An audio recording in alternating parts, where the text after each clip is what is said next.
ഖുർആന്റെ വിവർത്തനം, മലയാള വിവർത്തനം, പരിഭാഷ കൊടുക്കണം. മലയാളം മാത്രമുള്ളത് പ്രിന്റ് ചെയ്തു കേട്ടോ.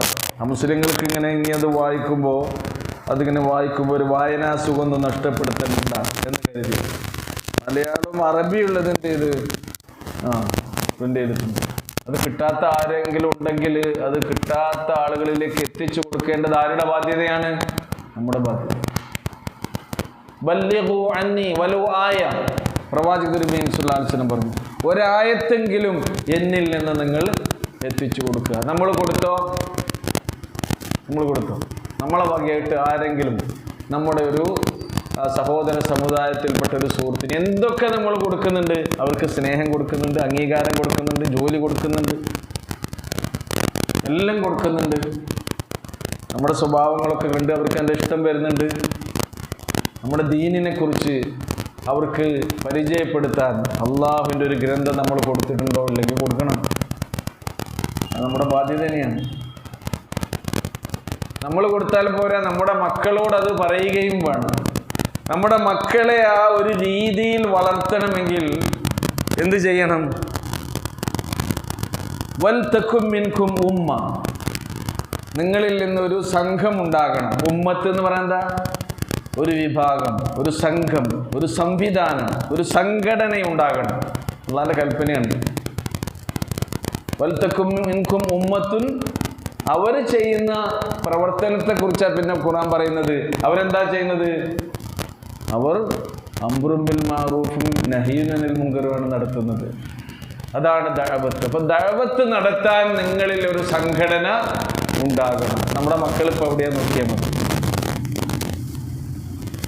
ഏത് ഏജ് ഗ്രൂപ്പിൽപ്പെട്ട ആളുകൾക്കും ദഅവത്ത് നടത്താൻ അവർക്ക് പ്രേരണ നൽകുന്ന, സൗകര്യമൊരുക്കുന്ന, അവരെ അതിലേക്ക് ക്ഷണിക്കുന്ന വിധത്തിലുള്ള സംവിധാനങ്ങളൊന്നുണ്ട്. ഇല്ലേ?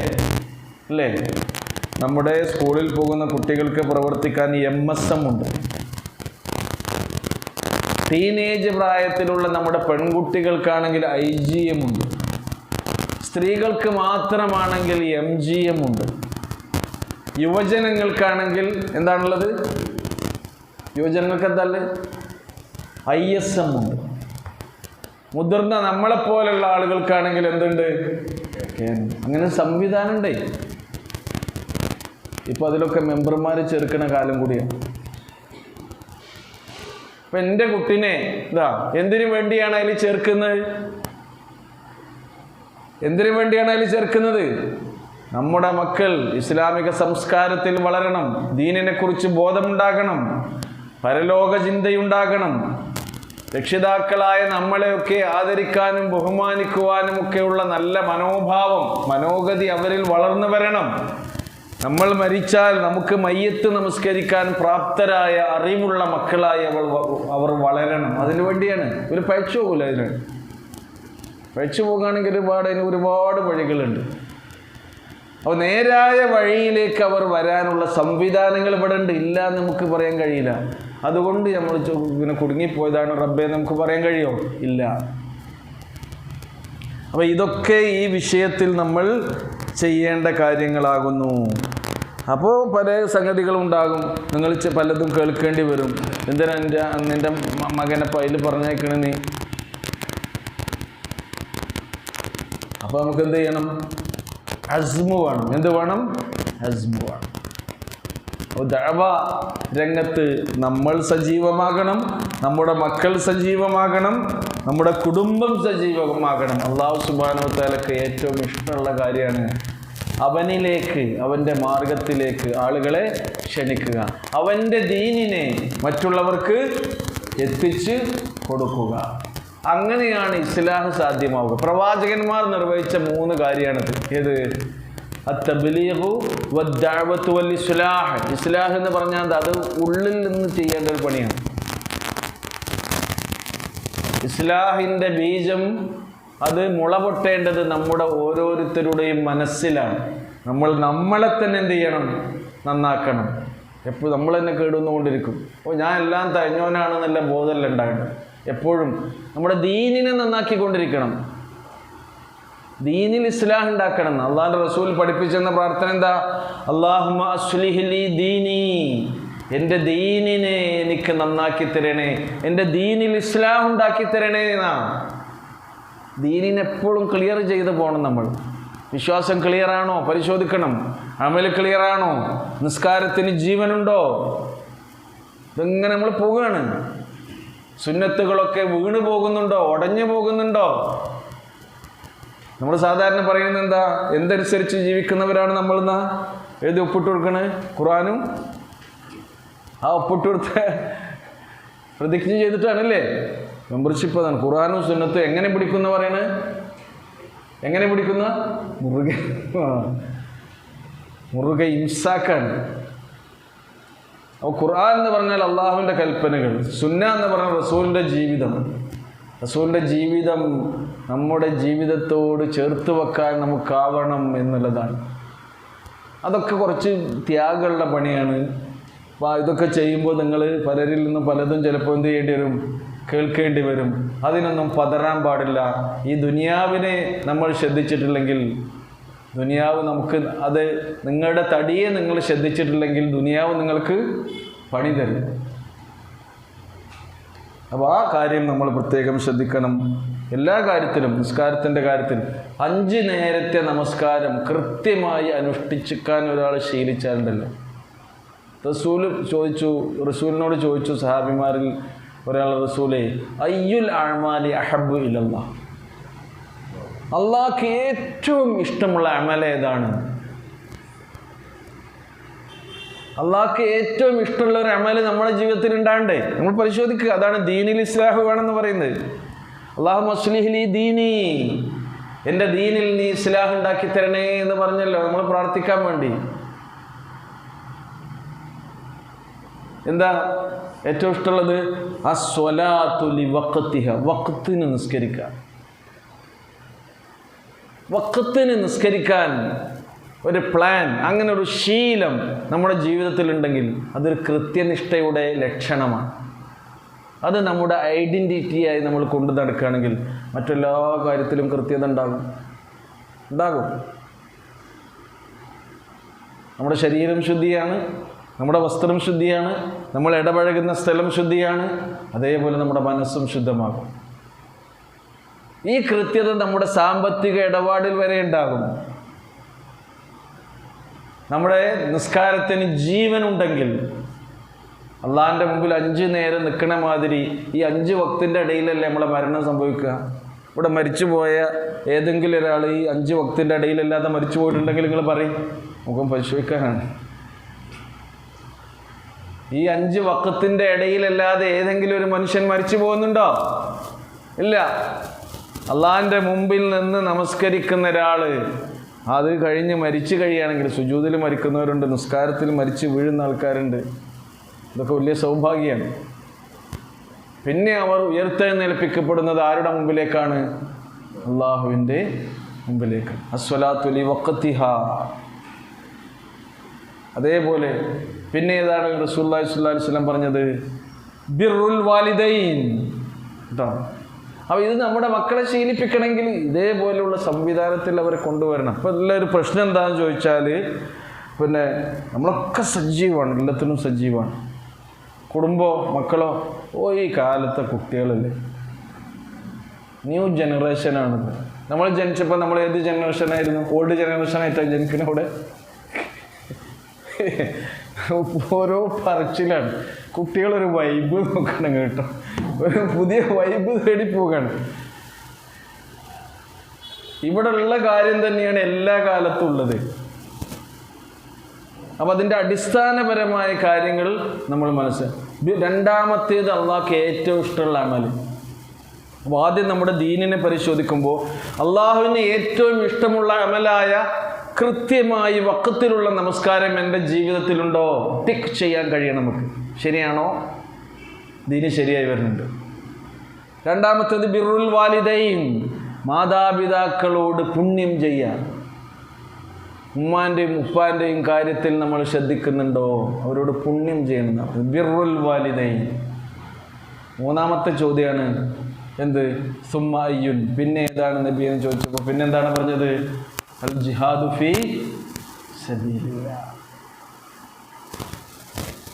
അപ്പോൾ ആദ്യം പറഞ്ഞല്ലോ നിങ്ങളുടെ കാര്യത്തിൽ പരീക്ഷിക്കുമെന്ന് പറഞ്ഞാൽ ഇതൊക്കെ അള്ളാഹ് നമ്മളെ കാര്യത്തിൽ പരീക്ഷിക്കണം. ഇത്ര സൗകര്യങ്ങളും മാത്രമല്ല, നിങ്ങൾ ആലോചിച്ച് നോക്കൂ, നിർഭയമായൊരവസ്ഥ അള്ളാഹ് നമുക്ക് ഇവിടെ തന്നിട്ടുണ്ട്. ഇനി 4-ാം തീയതി കഴിഞ്ഞാൽ അറിയാം എന്തൊക്കെയാണ് വരുന്നതെന്നറിയാം. ഇപ്പോൾ തൽക്കാലം തന്നെയാണ് നിർഭയമായ അവസ്ഥ തന്നെയാണല്ലേ. ഇത് വലിയൊരു അനുഗ്രഹമല്ലേ അമ്ന് എന്നുള്ളത്. ലീലാഫി ഖുറൈശ് ഈലാഫിഹിം ദിഹിലത്തെ ഷിതായി വസ്വൈഫ്. ഷിതാ സ്വൈഫ് പറഞ്ഞാൽ ശൈത്യകാല ഉഷ്ണകാലം. പിന്നെ പറയുന്നത് എന്താ? ഫൽയഅ്ബുദൂ റബ്ബ ഹാദൽ ബൈത്ത്. ഈ ഭവനത്തിൻ്റെ റബ്ബിനെ അവർ ആരാധിച്ചു കൊള്ളട്ടെ. മനുഷ്യർക്ക് അല്ലാഹു സുബ്ഹാനഹു വ തആല നൽകിയ 2 അനുഗ്രഹങ്ങളെ പിന്നെ എടുത്ത് പറയുന്നത്. അല്ലദീ അത്അമഹും മിൻ ജൂ'. വിശപ്പിന് ഭക്ഷണം നൽകിയവനാണവൻ. വിശന്നിട്ട് ബുദ്ധിമുട്ടുന്ന ആരെങ്കിലും നമ്മുടെ കൂട്ടത്തിലുണ്ടോ? നമ്മുടെ അയൽപക്കക്കാരുടെ കൂട്ടത്തിലുണ്ടോ? ഉണ്ടോ? എന്തെങ്കിലും പറയണം കേട്ടോ. സലാംക്ക് കിറ്റ് കൊടുക്കാൻ റെഡിയാണ്. ആരെങ്കിലും ഉണ്ടോ? ഇല്ല. അത് സംവിധാനങ്ങളുണ്ട് ഇവിടെ. വിശക്കുന്നവർക്ക് ഭക്ഷണം നൽകാൻ. കോഴിക്കോട് അങ്ങാടിയിൽ വിശക്കുന്ന ആൾക്കാരുണ്ടോ? അപ്പോൾ വിശക്കുന്നവരുണ്ടോ? അവർ കോഴിക്കോട് അങ്ങാടിയിലെ തെരുവോരങ്ങളിൽ അവിടെ കിടക്കുന്ന മനുഷ്യന്മാർക്ക് നേരത്തിന് ഭക്ഷണം എത്തിച്ചു കൊടുക്കാനുള്ള സംവിധാനങ്ങൾ ഇവിടെ ഉണ്ട്. അതിനുള്ള സാമൂഹ്യക്ഷേമ പ്രവർത്തനങ്ങൾ, സോഷ്യൽ വർക്ക് നടത്തുന്ന ആൾക്കാരുണ്ട്. അതിന് പണം ചെലവഴിക്കാനുള്ള നല്ല മനസ്കരായ ഉദാര മനസ്കരായ ആളുകളുണ്ട്. ഇതൊക്കെ ഈ നാടിന് അല്ലാഹു സുബ്ഹാനഹു വ തആല ചെയ്തു തരുന്ന അനുഗ്രഹമാണ്. നിർഭയമായി ഇവിടെ ജോലി ചെയ്യാൻ, സഞ്ചരിക്കാൻ, യാത്ര ചെയ്യാൻ, പ്രബോധനം നടത്താനൊക്കെയുള്ള സാഹചര്യം അല്ലാഹു സുബ്ഹാനഹു വ തആല നമുക്ക് നൽകിയിട്ടുണ്ട്. വആമനഹും മിൻ ഖൗഫ്. പേടിയിൽ നിന്ന് അല്ലാഹു നിങ്ങൾക്ക് അമ്ന് നൽകിയിട്ടുണ്ട്. ഇത് വലിയൊരു അനുഗ്രഹം. അതുകൊണ്ട് സഹോദരന്മാരെ, ഇതുകൂടി നമ്മൾ എന്ത് ചെയ്യണം?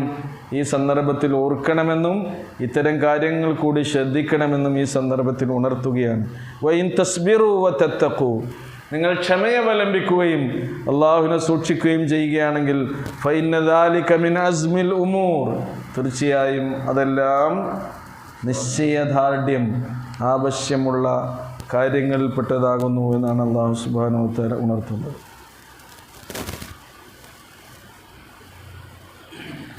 وَإِذْ أَخَذَ اللَّهُ مِيثَاقَ الَّذِينَ أُوتُوا الْكِتَابَ لَتُبَيِّنُنَّهُ لِلنَّاسِ وَلَا تَكْتُمُونَهُ فَنَبَذُوهُ وَرَاءَ ظُهُورِهِمْ وَاشْتَرَوْا بِهِ ثَمَنًا قَلِيلًا. وَإِذْ أَخَذَ اللَّهُ مِيثَاقَ الَّذِينَ أُوتُوا الْكِتَابَ. الَّذِينَ أُوتُوا الْكِتَابَ ആരാണ്? വേദം നൽകപ്പെട്ടവർ. വേദം നൽകപ്പെട്ടവരോട് അല്ലാഹു സുബ്ഹാനഹു വ തആല കരാറ് വാങ്ങിയ സന്ദർഭം ഇത് വളരെ പ്രസ്താവ്യമാകുന്നു, ശ്രദ്ധേയമാകുന്നു. അത് ശ്രദ്ധിക്കുക എന്നാണ്. വഇദ് അഖദല്ലാഹു മീസാഖല്ലദീന ഊത്തുൽ കിതാബ്. എന്താണ് അവരോട് പറഞ്ഞത്? ലതുബയ്യിനുന്നഹു ലിന്നാസ്. നിങ്ങളത് ജനങ്ങൾക്ക് വിവരിച്ചു കൊടുക്കണം. നിങ്ങൾക്ക് നൽകപ്പെട്ട കിതാബ് എന്ത് ചെയ്യണം? ജനങ്ങൾക്ക് നിങ്ങൾ വിശദീകരിച്ചു കൊടുക്കണം. ലിന്നാസ്. അല്ലാഹ് ഇറക്കിയ കിതാബ് ആർക്കുള്ളതാണ്? അപ്പോൾ നമ്മൾ ഊത്തുൽ കിതാബ് തന്നെയല്ലേ. നമുക്ക് നൽകിയ കിതാബ് ഏതാ? ഖുർആനാണ്. നമ്മുടെയും ബാധ്യതയാണ് എന്ത്? ഇത് ജനങ്ങൾക്ക് തബീൻ ചെയ്തു കൊടുക്കുക, വിശദീകരിച്ചു കൊടുക്കുക എന്നുള്ളത്. ഒന്നാമത്തെ വിശദീകരണം അത് നമ്മുടെ ജീവിതത്തിലൂടെയാണ്. നമ്മളെ ജീവിതത്തിൽ നമ്മുടെ കിതാബിൽ പറയുന്നുണ്ടെങ്കിൽ പിന്നെ നമ്മൾ കിതാബിലുണ്ട് ഇങ്ങനെയെന്ന് പറയുമ്പോൾ ആളുകൾ എന്ത് ചെയ്യുള്ളൂ? അത് ശ്രദ്ധിക്കുള്ളൂ. നിങ്ങൾ പറയുന്ന ഈ കാര്യം നിങ്ങളെ ജീവിതത്തിലില്ലല്ലോ എന്ന് പറയുകയാണെങ്കിൽ നമ്മൾ അതിനെന്തല്ല? അർഹരല്ല. അപ്പോൾ അല്ലാഹ് ഇത് അവരോട് പ്രത്യേകമായി കരാർ വാങ്ങിയ സന്ദർഭം ശ്രദ്ധിക്കണം എന്നാണ് പറയുന്നത്. ലതുബയ്യിനുന്നഹു ലിന്നാസ് വലാ തക്തുമൂനഹു. അതിലുള്ള ഒരു അധ്യാപനത്തെയും നിങ്ങൾ മൂടിവെക്കരുത്. നിങ്ങൾ നിങ്ങളുടെ സൗകര്യത്തിനനുസരിച്ച് നിങ്ങൾക്ക് സുഖകരമായതിനെ നിങ്ങൾ എടുക്കുക, ബാക്കിയിൽ എന്ത് ചെയ്യുക? ഒഴിവാക്കുക. അതുണ്ടാകാൻ പാടില്ല. പ്രമാണത്തിൽ എന്ത് പറഞ്ഞോ അത് നിങ്ങൾ ജനങ്ങൾക്ക് പറഞ്ഞു കൊടുക്കുകയും വേണം. അതേപോലെ തന്നെ അത് ഒരിക്കലും മറച്ചു വെക്കാതിരിക്കുകയും വേണം. പക്ഷെ അവരെന്താ ചെയ്തത്? അവരുടെ സ്വാഭാവികമായ രീതി ഖുർആൻ പലയിടങ്ങളിലായി പറഞ്ഞിട്ടുണ്ട്. ഫനബദൂഹു, അവർ അതിനെ വലിച്ചെറിഞ്ഞു. നബദ എന്ന് പറയുന്നത് അവഗണനയോടെ എറിഞ്ഞു എന്നാണ്. സാധാരണ എറിഞ്ഞ് റമ എന്ന് പറഞ്ഞാലും നബദ. കല്ലാ ലയുംബദന്ന, ബാക്കി എന്താ? ഫിൽ ഹുതമ. അവിടെ നബദ വന്നിട്ടുണ്ട്. ആ നബദ തന്നെയത്. കല്ലാ ലയുംബദന്ന വൈലുൽ ലികുല്ലി ഹുമസത്തിൽ ലുമസ എന്ന് പറഞ്ഞിട്ടില്ലേ? പരിഹസിക്കുന്ന, ഗോഷ്ഠി കാണിക്കുന്ന, ജനങ്ങളെ ഇകഴ്ത്തുന്ന, ഇടിച്ചു താഴ്ത്തുന്ന, അപഹസിക്കുന്ന മനുഷ്യന്മാർ, അവർക്ക് കിട്ടുന്ന ശിക്ഷ. സ്വന്തം സമ്പത്തിങ്ങനെ എണ്ണി തിട്ടപ്പെടുത്തി അതിലിങ്ങനെ അഭിരമിക്കുന്ന മനുഷ്യന്മാർക്ക് കിട്ടുന്ന ശിക്ഷ പറഞ്ഞിട്ട് പടച്ചോൻ പറയാം, കല്ലാ ലയുംബദന്ന, അവർ എറിയപ്പെടുക തന്നെ ചെയ്യും. എവിടെ? ഫിൽ ഹുതമ, അവരുടെ എല്ലുകളെ, അസ്ഥികളെ പോലും ഞെരിച്ചു കളയുന്ന കഠിനമായ നരകാഗ്നിയിൽ. ഫനബദൂഹു, അവർ അതിനെ എറിഞ്ഞത് വറാഅ ദുഹൂരിഹിം, അവരുടെ പിന്നിലേക്ക് എറിഞ്ഞു, അവഗണിച്ച് തള്ളി എന്നർത്ഥം. എന്നിട്ടോ മാത്രമല്ല, അവർ അതുകൊണ്ട് മുതലെടുത്തു. ജനങ്ങൾക്ക് പറഞ്ഞു കൊടുക്കേണ്ടതിനെ മറച്ചു വച്ചു, ജനങ്ങൾക്ക് കാര്യങ്ങൾ വിശദീകരിച്ചു കൊടുക്കാതിരുന്നു. വഷ്തറൗ ബിഹി സമനൻ ഖലീല, തുച്ഛമായ വിലക്ക് അവർ അതിനെ വിറ്റു. ഏതിനെ? വേദപുസ്തകങ്ങളിലുള്ള അധ്യാപനങ്ങളെ വിറ്റു. ഇപ്പൊ നോക്കൂ നിങ്ങൾ, ഓരോ മനുഷ്യന്മാരും ദീനിനെ വിറ്റ് വിലക്ക് വാങ്ങണല്ലേ? അത് വേദക്കാരിൽ മാത്രമാണോ ഉള്ളത്? നമ്മുടെ കൂട്ടത്തിലില്ലേ? നമ്മുടെ കൂട്ടത്തിലുണ്ട്. കുറച്ച് കിട്ടിയാൽ മതി സംഖ്യ. അള്ളാഹുവിനെ വലിച്ചെറിയുകയാണ്, അള്ളാഹുവിൻ്റെ ഗ്രന്ഥത്തെ വലിച്ചെറിയുകയാണ്, അള്ളാഹു പഠിപ്പിച്ചു തന്ന അധ്യാപനങ്ങളെ അവഗണിക്കുകയാണ്. വഷ്തറൂ ബിഹി സമനൻ ഖലീല ഫബിഅസ മാ യഷ്തറൂൻ, അവർ ഈ വാങ്ങുന്നത് എത്ര മോശമായ കാര്യമാകുന്നു. ഫബിഅസ മാ യഷ്തറൂൻ, ജൂതന്മാരുടെ, വേദക്കാരുടെ മൊത്തത്തിലുള്ള സ്വഭാവമാണ് അല്ലാഹു സുബ്ഹാനഹു വ തആല ഇവിടെ നമുക്ക് വിശദീകരിച്ചു തരുന്നത്. അള്ളാഹു ഇങ്ങനെയുള്ള ഒരവസ്ഥയിൽ നിന്ന് നമ്മുടെ ഉമ്മത്തിനെ കാത്തുരക്ഷിക്കുമാറാകട്ടെ. വലാ തഹ്സബന്നല്ലദീന യഫ്റഹൂന ബിമാ ആതൗ വയുഹിബ്ബൂന അൻ യുഹ്മദൂ ബിമാ ലം യഫ്റഹൂ ഫലാ തഹ്സബൻ ويحبون أن يحمدوا بما لم يفعلوا فلا تحسبنهم بمفازة من العذاب ولهم عذاب أليم. രണ്ട് കാര്യങ്ങളെയാണ് അല്ലാഹു സുബ്ഹാനഹു വ തആല ഇവിടെ നമുക്ക് പരിചയപ്പെടുത്തുന്നത്. ഒന്നെന്താണെന്നോ? അല്ലദീന യഫ്റഹൂന ബിമാ ഊതു, തങ്ങൾ ചെയ്തതിൽ എന്ത് ചെയ്യുക? സന്തോഷം കൊള്ളുക ആളുകൾ, കേട്ടോ. തങ്ങൾ അല്ലദീന യഫ്റഹൂന ബിമാ ആതൗ, എന്തൊക്കെയാണോ അല്ലാഹു സുബ്ഹാനഹു വ തആല അവർക്ക് നൽകിയിട്ടുള്ളത് അതിൽ അവർ സ്വയം സന്തോഷിക്കുക എന്ന് പറഞ്ഞാൽ, അതുകൊണ്ടായിരിക്കും അവരുടെ എല്ലാ പ്രവർത്തനങ്ങളും അല്ലാഹു നൽകിയത് കൊണ്ടാണ് നമ്മൾ എന്തും ചെയ്യുന്നത്, അല്ലേ? അപ്പോൾ മനുഷ്യന്മാർ സ്വന്തം ചെയ്തികളിൽ സന്തോഷം കൊള്ളുക, ഒരവസ്ഥ അത്. രണ്ടാമത്തെ അവസ്ഥ അല്ലാഹു പറയുന്നു, വയുഹിബ്ബൂന അൻ യുഹ്മദൂ ബിമാ ലം യഫ്അലൂ, അവർ ചെയ്തിട്ടില്ലാത്ത കാര്യത്തിൻ്റെ പേരിൽ ഹംദ്, ഹംദ് എന്ന് പറഞ്ഞാൽ എന്താ? സ്തുതി, പ്രശംസ. ചെയ്തിട്ടില്ലാത്തതിൻ്റെ കാര്യത്തിൽ സ്തുതിക്കപ്പെടാനും പ്രശംസിക്കപ്പെടാനും ഒക്കെ ഇഷ്ടപ്പെടുകയും ചെയ്യുക മനുഷ്യന്മാർ. അത് മൂപ്പര് ചെയ്തതാട്ടോ പറയും, ഒന്നും ഉണ്ടാവില്ല. അപ്പം അങ്ങനെ ചെയ്തിട്ടില്ല, ചെയ്യാത്ത കാര്യത്തിൻ്റെ പേരിൽ പ്രശംസിക്കപ്പെടാൻ ആഗ്രഹിക്കുന്ന ആളുകൾ, ഇനി ചെയ്ത കാര്യങ്ങളിൽ തന്നെ എന്ത് ചെയ്യുക? അതിൽ അഭിരമിച്ചു കൊണ്ടിരിക്കുന്ന ആളുകൾ. ഈ രണ്ട് അവസ്ഥയെക്കുറിച്ചാണ് അല്ലാഹു സുബ്ഹാനഹു വ തആല പറയുന്നത്. അവരെക്കുറിച്ച് ലാ തഹ്സബന്ന, ഒരിക്കലും നീ അവരെക്കുറിച്ച് വിചാരിക്കേണ്ട, അവർ രക്ഷപ്പെടുമെന്ന് നിങ്ങൾ വിചാരിക്കേണ്ട. ഫലാ തഹ്സബന്നഹും ബിമഫാസ, ഒരിക്കലും അവർ വിജയം വരിക്കുമെന്ന് നിങ്ങൾ വിചാരിക്കേണ്ട എന്നാണ്. അപ്പോൾ അള്ളാഹു ഏത് കാര്യത്തിനും കഴിവുള്ളവനാണെന്ന ബോധത്തോടു കൂടിയായിരിക്കണം ഇതൊക്കെ നമ്മൾ പ്രവർത്തിക്കേണ്ടത്. ഫലാ തഹ്സബന്നഹും ബിമഫാസത്തിൻ മിനൽ അദാബ്, അള്ളാഹുവിൻ്റെ ശിക്ഷയിൽ നിന്ന് അവർ രക്ഷപ്പെടുമെന്നൊരിക്കലും വിചാരിക്കേണ്ടതില്ല. അവർക്കെന്തുണ്ട്? വലഹും അദാബുൻ അലീം, അവർക്ക് വേദനയേറിയ ശിക്ഷയുണ്ട് എന്നതാണ്. മഫാസത്ത് എന്ന് പറഞ്ഞാൽ ഫാസയിൽ നിന്ന്, മഫാസ എന്ന് വരുന്നത് എന്തിൽ നിന്നാണ്? ഫലാ തഹ്സബന്നഹും ബി മഫാസത്തിൻ മിനൽ അദാബ്, അദാബിൽ നിന്ന് ഒരിക്കലും അവർ രക്ഷ നേടുമെന്ന് നിങ്ങൾ വിചാരിക്കേണ്ടതില്ല. ശിക്ഷയിൽ നിന്ന് അതിൽ നിന്ന് മുക്തമാവുക എന്നർത്ഥം കേട്ടോ. അതിൽ നിന്ന് രക്ഷപ്പെടുക, അതിൽ നിന്ന് വിജയിക്കുക. ശിക്ഷയിൽ നിന്ന് വിജയിക്കുക എന്ന് പറഞ്ഞാൽ ശിക്ഷയിൽ നിന്ന് രക്ഷപ്പെടുക എന്നാണ്. അപ്പോൾ അത്തരം വിഭാഗക്കാർക്ക് അള്ളാഹുവിൻ്റെ ശിക്ഷയാണുള്ളത്. നമ്മൾ ഒരു കാര്യം ചെയ്യുമ്പോൾ എന്തുണ്ടാകരുത്? അതിൻ്റെ പേരിൽ ഞാൻ സ്തുതിക്കപ്പെടണം എന്ന ആഗ്രഹം പോലും നമുക്ക് ഉണ്ടാകാം. ചെയ്താൽ തന്നെ അതിൻ്റെ പേരിൽ സ്തുതിക്കപ്പെടണം എന്ന ആഗ്രഹം ഉണ്ടാകാൻ പാടില്ല. ഇവിടെ പറയുന്ന ആരെക്കുറിച്ചാണ്? ചെയ്യാത്ത കാര്യങ്ങളിൽ തന്നെ എന്ത് ചെയ്യുക? പുകഴ്ത്തപ്പെടുക. അങ്ങനെ ഒരു സംഗതി ഇപ്പോൾ നല്ലോണം നടക്കുന്നുണ്ട്. ഒരാൾ നമുക്ക് അടുത്തുനിന്നെങ്കിലും ഒരു കാര്യം നേടണമെങ്കിൽ ആദ്യം ചെന്നിട്ട് എന്താ പറയുക? അയാൾ ചെയ്ത കുറച്ച് കാര്യങ്ങൾ പറയും, പിന്നെന്ത് പറയും? അങ്ങനെയാണ് അയാളെ സുഖിപ്പിക്കുക നമ്മൾ പറയുന്നില്ലേ, അങ്ങനെയുള്ള വാക്കുകൾ. അതുകൊണ്ടാണ് റസൂൽ സല്ലല്ലാഹു അലൈഹി വസല്ലം അമിതമായ ഈ പ്രശംസാ വാക്കുകളെ, സ്തുതികീർത്തനങ്ങളെ എന്ത് ചെയ്തത്? നിരുത്സാഹപ്പെടുത്തി. നിങ്ങളെ പുകഴ്ത്തി വല്ലവരും പറയുകയാണെങ്കിൽ എന്ത് ചെയ്തോളി? അവൻ്റെ വായിൽ മണ്ണ് വാരിയിട്ടോളി എന്ന് പറഞ്ഞാൽ ഇതിനെ അനുവദിക്കരുത് എന്നാണ്. അപ്പോൾ ഈ കാര്യങ്ങളൊക്കെ നമ്മൾ ശ്രദ്ധിക്കുക. നമ്മുടെ പ്രവർത്തനങ്ങൾ അത് സ്വീകരിക്കപ്പെടാതെ പോകാനുള്ള കാരണങ്ങളായത് മാറരുത്. അള്ളാഹു നമ്മെ അനുഗ്രഹിക്കുമാറാകട്ടെ. റഹ്മാനായ നാഥ, കരുണാമയനെ, ഞങ്ങളുടെ പ്രവർത്തനങ്ങളിൽ അമലുകളിൽ വരുന്ന വീഴ്ചകൾ നിങ്ങളോട് നീ പൊറുക്കണമേ. ഞങ്ങളുടെ പോരായ്മകൾ നീ പരിഹരിച്ചു തരണമേ തമ്പുരാനെ. ഞങ്ങളുടെ പാപങ്ങൾ പൊറുക്കണമേ. മരണപ്പെട്ടു പോയവർക്ക് മഗ്ഫിറത്തും റഹ്മത്തും നൽകണമേ. രോഗികൾക്ക് ശിഫയും ശമനവും സൗഖ്യവും സമാധാനവും നൽകി അനുഗ്രഹിക്കണമേ. റബ്ബനാ ആതിനാ ഫിദ്ദുനിയാ ഹസന വഫിൽ ആഖിറതി ഹസനത വഖിനാ അദാബന്നാർ.